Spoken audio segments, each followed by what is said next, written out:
കടലാസിന്റെ വില പോലുമില്ലാത്ത പാകിസ്ഥാൻ ഉൾപ്പെട്ട മക്ക ത്രികക്ഷി സൈനിക കരാർ.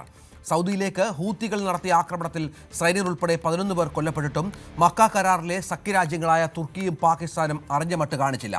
സൗദി അൽമുഖ തുറമുഖത്തിന് നേരെയായിരുന്നു ഹൂത്തികളുടെ ഒടുവിലത്തെ ആക്രമണം. വിനോദ് വിവരങ്ങളുമായി ചേരുകയാണ്. വിനോദ്, ഈ 3 കക്ഷികളിൽ രാജ്യങ്ങളിൽ ഏതെങ്കിലും രാജ്യത്തെ ആക്രമിച്ചാൽ മറ്റു രാജ്യങ്ങളും പ്രതികരിക്കുമെന്നാണല്ലോ ഈ കരാറിലെ വ്യവസ്ഥ. ഇപ്പോൾ ഹൂതികളെ നേരിടാൻ ഇവരാരും മുൻകൈ എടുക്കുന്നില്ല എന്നാണോ? രഞ്ജിത്ത്, കരാറിന് കടലാസിന്റെ വില പോലുമില്ല എന്ന തരത്തിലാണ് ഇപ്പോൾ കാര്യങ്ങൾ പോകുന്നത്.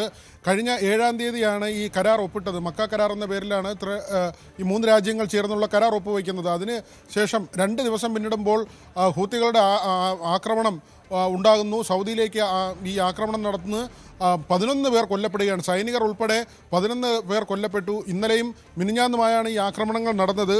ജിസാൻ ആരാംകോ, അതോടൊപ്പം തന്നെ അൽ മുഖ തുറമുഖം, ഈ 2 ഇടങ്ങളിലേക്ക്, ഒന്ന് എണ്ണോൽപാദന കേന്ദ്രമാണ്, മറ്റൊന്ന് ഈ തരത്തിലുള്ള തുറമുഖമാണ്, പ്രധാനപ്പെട്ട തുറമുഖമാണ്. സിവിലിയൻസ് ഉൾപ്പെടെയാണ് ഇങ്ങനെ കൊല്ലപ്പെട്ടത്. ഈ കരാറിൽ പറയുന്നത് ഏതെങ്കിലും ഒരു രാജ്യത്തെ മറ്റാരെങ്കിലും ആക്രമിച്ചാൽ മറ്റ് രാജ്യങ്ങൾ ഈ സഖ്യത്തിൻ്റെ ഭാഗമായി ഈ ആക്രമിച്ച രാജ്യത്തിനെ തിരിച്ചടിക്കും എന്നതാണ്. പക്ഷേ ഇതുവരെ പാകിസ്ഥാനോ തുർക്കിയോ ഇക്കാര്യത്തിൽ ഒരു നടപടിയും സ്വീകരിച്ചിട്ടില്ല എന്ന് മാത്രമല്ല, ഇവരുടെ ഒരു പ്രഖ്യാപനമുണ്ടായിരുന്നു, ഇസ്രായേലിനെയും ഒപ്പം തന്നെ ഇന്ത്യയും പാഠം പഠിപ്പിക്കുക. അങ്ങനെ പാകിസ്ഥാൻ്റെ ഒരു വെല്ലുവിളിയായിരുന്നു നടത്തിയിരുന്നത്. അവരുടെ തന്നെ പ്രതിരോധ മന്ത്രി ഖാജ ആസിഫാണ് അങ്ങനെ ഒരു വലിയ വെല്ലുവിളി നടത്തിയത്. ഇന്ത്യയെ പാഠം പഠിപ്പിക്കും ഈ കരാർ കൊണ്ട്. മാത്രമല്ല, നമുക്കറിയാം യൂറോപ്യൻ രാജ്യങ്ങളുടെ നാറ്റോ സഖ്യം, അമേരിക്കയും കാനഡയുമാണ് പുറത്തു നിന്നുള്ളത്. അതുപോലെ മുസ്ലിം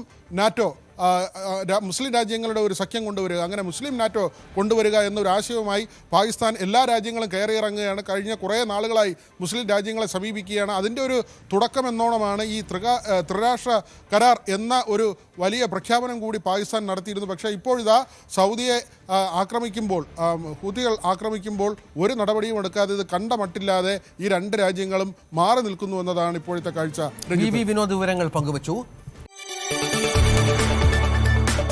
കൂടുതൽ വാർത്തകൾക്ക് news 18 Keralam YouTube channel subscribe ചെയ്യുക.